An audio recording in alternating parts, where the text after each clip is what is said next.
this is familiar. Time is running low. You ready? I've been thinking, Kaileena. There is little for you on this island, and there will be less still once I've stood before your mistress. Come with me to Babylon. You'll have a chance to begin a new life, free from the evils of this place. I'm sorry, Prince, but I cannot take you up on your offer.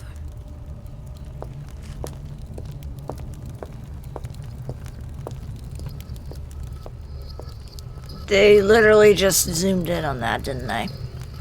Oh well. Greetings and salutations, viewers. I'm StarPrincessHLC, and welcome to what should be the final episode of Prince of Persia: Warrior Within. When I last left off, we finally managed to get the Mask of the Wraith off by killing our other half with the Tahaka. Yeah, that's not gonna have repercussions later. It doesn't. You think it would, but no. But yeah, we managed to make it up to the point where we can, in fact, see if we can change our fate, as it were. Kaileena is still alive, so now we can try and fix our mistake by sending her into the past, or in the present. And if we kill her there, the sands will thus not be created, and thus everything will be fine. The sands won't be a problem, we won't release them, it'll all work out in the end, right? Right? Well, we'll find out in a minute, won't we? Or 10, knowing Ubisoft's cutscenes. Maybe more. Don't know.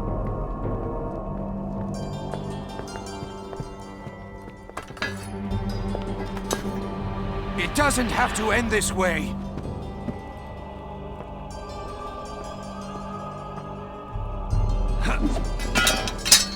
Come with me, into the present. So you can kill me in your own time instead of mine? I'm sorry, Prince, but only one of us can cheat fate today. Welp.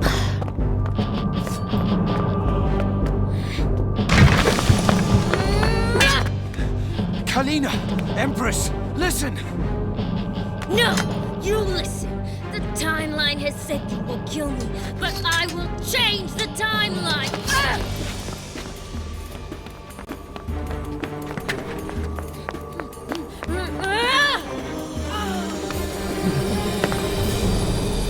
Did he actually, use the sand powers in real life in the cutscene? It's a miracle! It's a Christmas miracle!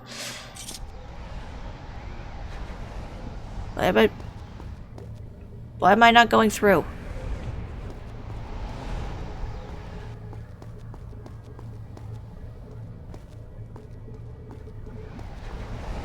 Hello, game?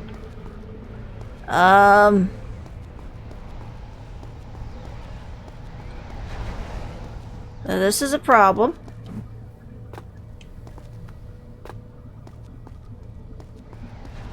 I can't follow her through. Well, she's stuck there and I'm stuck here, so I guess it just means we're going to,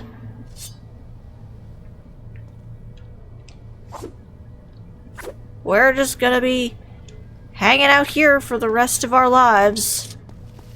Alone.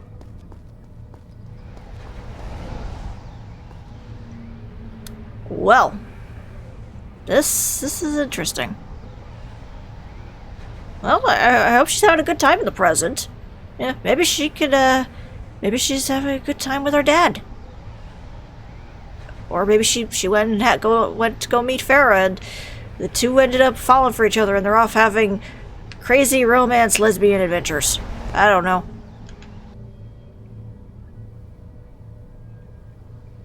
To be honest, I think that would be a much more interesting storyline. Okay, gang. So, turns out that, there seems to be this big nasty glitch at the end of, seems like most of the games. It seems to be whenever you go through portals too many times, you get that glitch and it doesn't seem to be a fix for it. Didn't know that going in, because I never had that problem with my PlayStation 2 version, but I guess it was a thing with the Xbox version and I guess the Steam version. So, in other words, we're going to be talking about the endings proper through basic cutscene-ishness and editing and what have you. But either way, so we'll start off with the quote-unquote bad ending. In this, after pushing Kaileena through the portal and finding her in the present, you begin the battle with her. He does try to talk to her, the prince does try to talk to her, but unfortunately she's not willing to listen, and you just end up having to fight her. It's basically like the same fight as last time, given that, she does her little tricks, she doesn't really summon monsters as much, I think. I'll have to recheck on the footage on that, but I think for the most part it's basically the same exact fight as last time with her, only just, I guess, a little more difficult. I mean, she is a final boss, as it were. So, you end up, doing the deed, you end up killing her, and then the Dahaka shows up. And the prince is like, no, the sands are not in the hourglass, it's fine, leave me be. And the Dahaka just picks up Kaileena's body and just absorbs her, and then the prince realizes, oh, it's because the sands of time no longer belong in the timeline, that he's just fixing it up and doing his job. Okay, fine. And then he also takes the amulet that you had gotten from Farah back in Sands of Time, making sure, like, every bit of remnant of the Sands of Time is completely eliminated, it's gone, you don't have to worry about it anymore, just bye-bye, see ya, no more problems whatsoever, right? So the prince, manages to, I guess, build himself a little makeshift boat, goes off sailing back to Babylon, and oh, it's on fire! What the hell happened? What have I done? Fade to credits. See, that's the bad ending.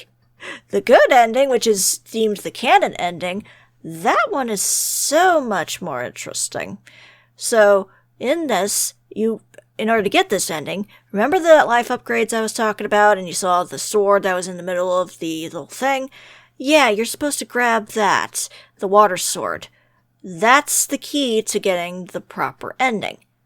I know, it makes about as much sense as feeding, I don't know, a piece of chocolate to a dog. I don't know analogies, I'm just winging this whole thing.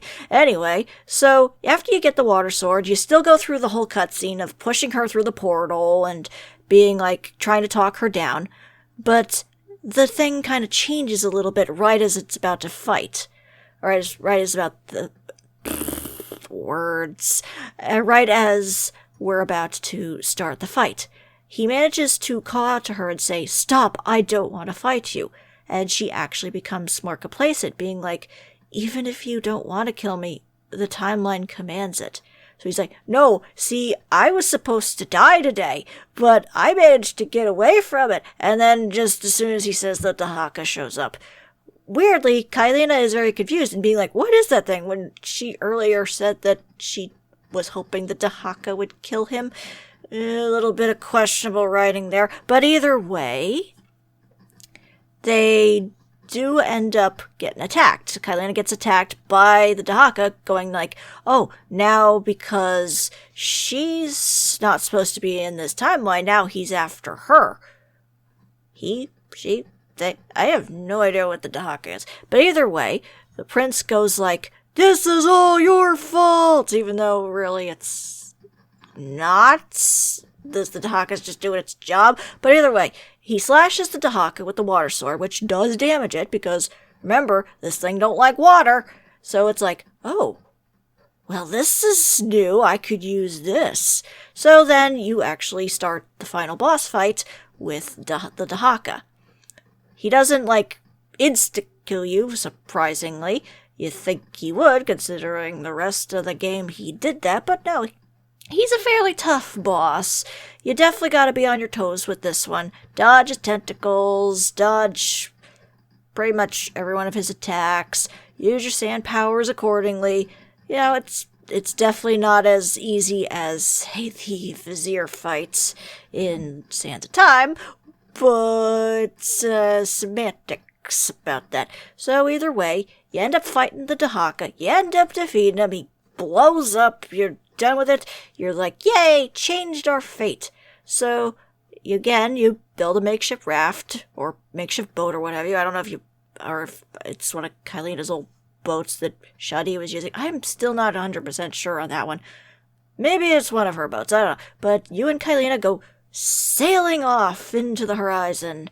You're off to do things.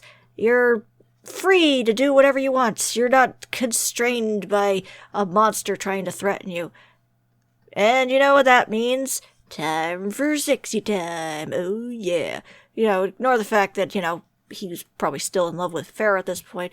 No, let's just have a softcore love-making session with the prince and Kaileena.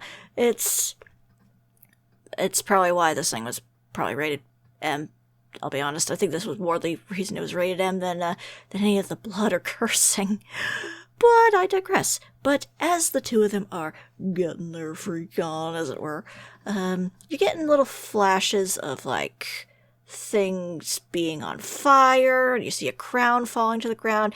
I think you can actually see, Farah in the background being, a prisoner, and you see this mysterious character all in black in a hood picking up the crown and being like, all that is yours is mine, and mine it will be. Mwahahahahaha. Enjoy the lovemaking, and credits.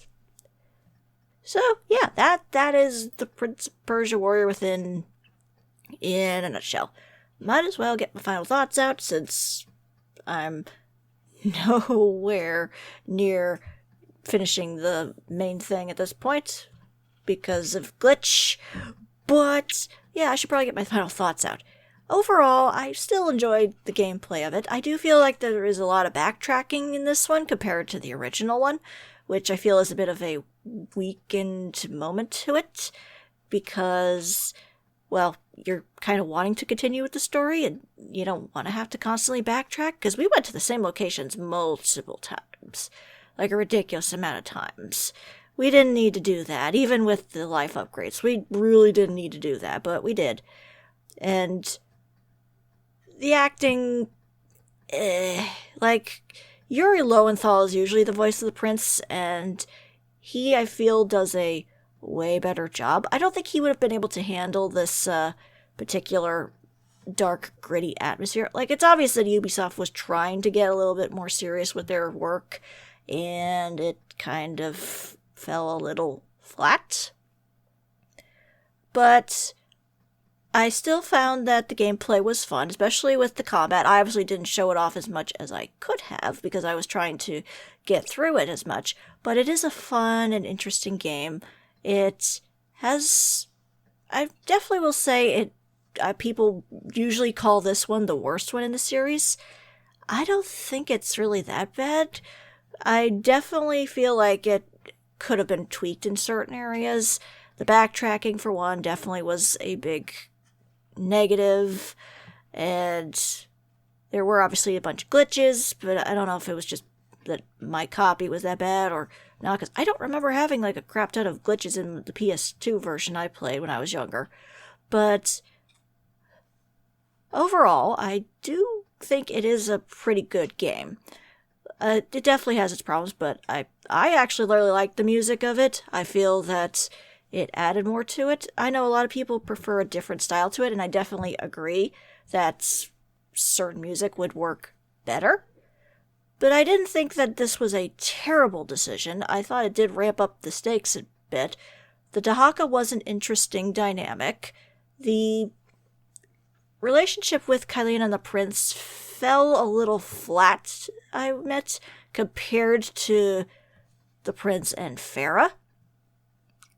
But it wasn't terrible? Not quite sure how to word this one, but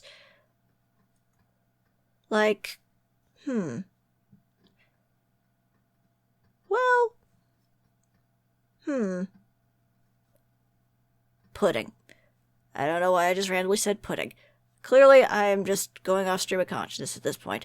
But yes, overall, this definitely does fit into the Prince of Persia lore pretty well. The storyline, it definitely was darker. I feel like it kind of worked, given what angle they were going with this. They do kind of change it up in later games and try to get more of that, lighthearted feel of Sands of Time in it. But, this is definitely one of the weaker entries in the series, I will admit. But I still quite enjoy it regardless, and I hope, even amidst my terrible playing and the glitches and what have you, that you all enjoyed it as well.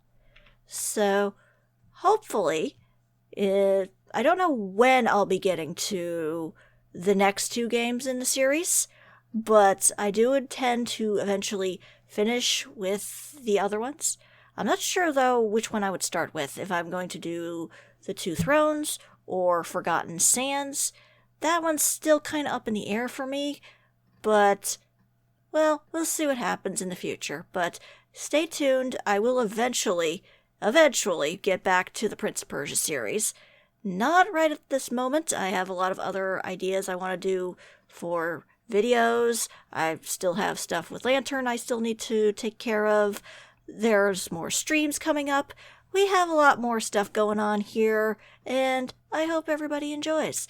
But for now, this is StarPrincessHLC saying thank you very much for watching, and have a fond farewell. Bye.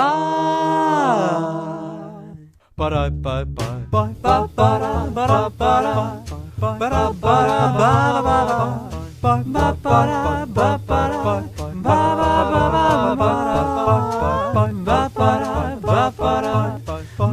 Bye. Bye.